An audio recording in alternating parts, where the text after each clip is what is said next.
Hey Cancer, welcome to your weekly reading for the 9th to the 16th of December. I am Charlene Lizette. Whether you are new or returning, a massive thank you to you. Either way, I hope you click subscribe and become a part of our collective. Let's see what you can expect this week as we enter into the full moon in Gemini, Mercury finally stationing direct, giving us a little bit of reprieve. All right, we do have Mars currently retrograde in the cosmos. So if you've been finding that people are absolutely like batshit crazy, all right, or losing their cool much quicker than normal, you can thank Mars retrograde for that, okay? You know, it's a really, we're wrapping up this year in a very interesting way. The cosmos are definitely not, you know, bringing in necessarily the Christmas cheer, okay? What you can do, though, is understand and recognize what is wrapping up cumulatively, the energy that we are experiencing as a collective, to usher in what I believe is the most crucial and critical year to date for those of us that have been alive for the last little bit. More powerful, more crucial, more critical than 2020. And if you are part of our community here on YouTube, sorry, I'm missing a deck. 1 second. Sorry about that. If you are part of our community here on YouTube, I posted a video in the membership about the North Node moving into Pisces, your fellow water sister. But more than that, there's a lot of planets that are changing next year. And, you know, it's going to be a whole different flavor of a cake, but it's definitely going to have similar vibes to 2020. Next year. And it's not to scare you at all. It's a preparation, okay? If you've been feeling this call here, and I don't mean to interrupt your reading, but I do feel like it's very important that you know this.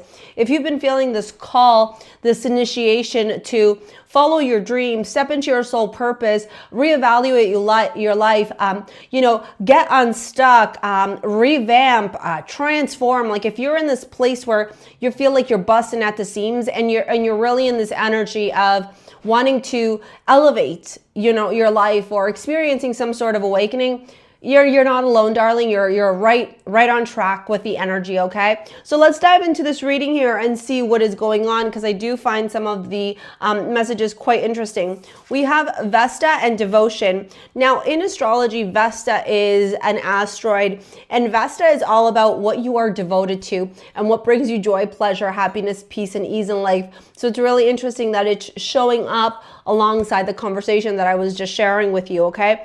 About the importance of aligning your life. Then we have denial. I acknowledge my fear, but I replace it with the insight of awareness, followed by Hireth, longing for home, homesick for the stars. So when we see these cards here really showing up, there's an indication to me, and especially with the rest of your reading, maybe I should move this down actually to my necklace. That might actually help you out. Excuse me. It's an indication to me that a lot of you here seem to be battling the restrictions or the conformity of the working class, or like what we're supposed to do for a living versus your soul purpose. So a lot of you feel like, I know what my soul purpose is, Char. I'm ready to show up in this world in this way. However, how am I going to make money? Is it possible for me to have a career this way? Will people accept me? Will it be approved? Will I be judged, right? So there's like this tethering of energy that is also very polarizing at the same time. You start off with the Knight of Cups. So you start off this week on this energy of excitement, of searching, of adventure, of desiring. The Knight of Cups is on a quest for that which brings him peace, joy, bliss, happiness, ease, bliss, okay? And the Knight of Cups understands the importance of filling his cup and being chivalrous in the pursuit of his desires. We often see this card here as well as somebody who's a mediator, who gives offers. But remember, the Knight of Cups is not a king or a queen. And so even though the Knight of Cups seems to have a good offer, just remember that there's still a maturity that is required that is missing from the Knight of Cups, followed by the Seven of Swords straight to the Devil. It's like, holy Jesus, Louises, hold the darn phone here, okay? Brakes on for a minute.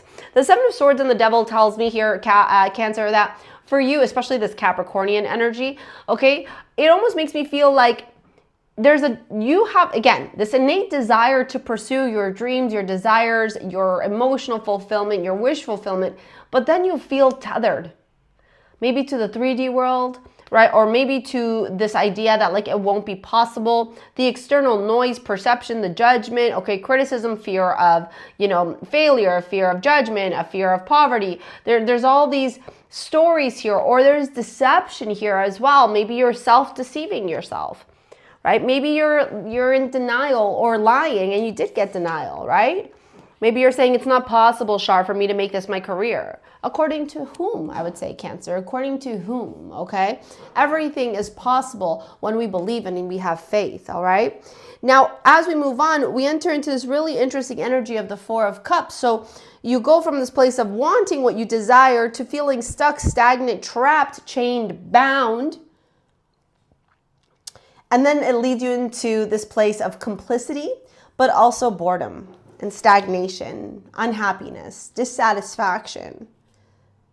And so maybe there's this place of you sitting going like, ugh, like I feel so torn, I feel so stuck, or, you're having these conversations and some people are kind of trying to dissuade you from following your dreams, your desires. And that's just more of a confirmation internally that you do need to follow your desires, because internally you're like, wait, even though they're telling me I shouldn't, I still feel this deep calling too.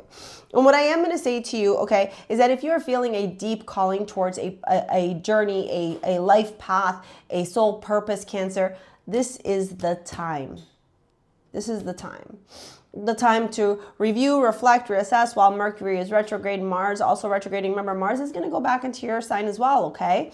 And so Mars, then the great initiator, the great attractor, the great go-getter, the warrior, the hero, when he goes back into your sign, even though he doesn't like being there, right? He doesn't like water energy. He wants that fire, right? And at the same time, he's going to motivate you. He's going to give you that certain that you require. 7 of Wands to 9 of Wands. Here you are again experiencing more combative energy, challenges, obstacles. Perhaps some of you are sharing your desires, your dreams, your visions with people that you love, with people that you look up to, with people that inspire you, or people that you feel you have a close connection to, only to realize that they're not supportive of your dreams like you thought they would be. And so it's a bit of a slap in the face. A bit of a shock, right? Well, I thought they were going to support me, Shar. I thought they had my back. Why are these people not wanting me to be happy? Why does it feel like the universe is conspiring to work against me? It's not. It's not, I'll tell you that. But what the universe is trying to teach you and show you here, Cancer, is that you have to stand in your confidence, in your truth. If I had $1 for every time somebody told me I would fail as a spiritual teacher, I would fail in my small business, I would fail in this project I have, that I would never aspire to anything on social media, on YouTube as a spiritual teacher, I'd have a lot of dollars. I definitely would. But the funny thing is I don't need their dollars, because I can just show them by the living proof. As a single mom living in Toronto, it ain't cheap. And if I can manage it, I can handle it, then that means I'm doing pretty darn good for myself, right? And that's the energy you got to be in. Why am I trying to live for others? Why am I trying to prove to others what brings me joy, peace, happiness? No, baby, you got to fill your own cup. That is the lesson here. The King of Wands is all about joy, confidence, okay, charisma, self-respect. This guy walks into a room, he puffs out his chest, and he knows everybody. Everybody and their mom. And everybody and their mom wants to work with him, wants to collaborate with him. You have to remember that and tune in and embody that energy. We're going to dive into your love reading. You got Aphrodite as your amulet, Cancer. This is a reclamation here of your power, and it's very interesting because this reclamation of power theme has really been woven into all the readings for this week. It's like a lot of people here are feeling the stirrings, right? The rumblings of Pisces moving into the North Node moving into Pisces, I should say, right? Of what we are going to be experiencing collectively as we move into 2025. Now in your love reading, we have the 6 of Swords, Page of Swords here, Knight of Pentacles, Queen of Swords, Hermit, and the 3 of Wands. Look, here's what I'm going to say to you, okay? If it ain't filling your cup, If it ain't making you feel like you're on top of the world, the romantic situation is not for you. If you are in a romantic dynamic right now, commitment, okay, and you are not feeling loved, respected, honored, you need to communicate that with your partner. And if you're in a situationship and this person is showing you that you are an afterthought, you need to walk away. Walk away. Stop thinking that like this person's going to change. They're not. They're literally a frog in knight's clothing. Okay, here is this video to help you out with what's going on in your life. If you need some clarity, some guidance, some support, you can book a session with me in the description box below. Ditto to take any of my courses as well. Thank you for your likes, your comments, your shares, your subscribes. We will see you later, alligators. Peace out. Bye.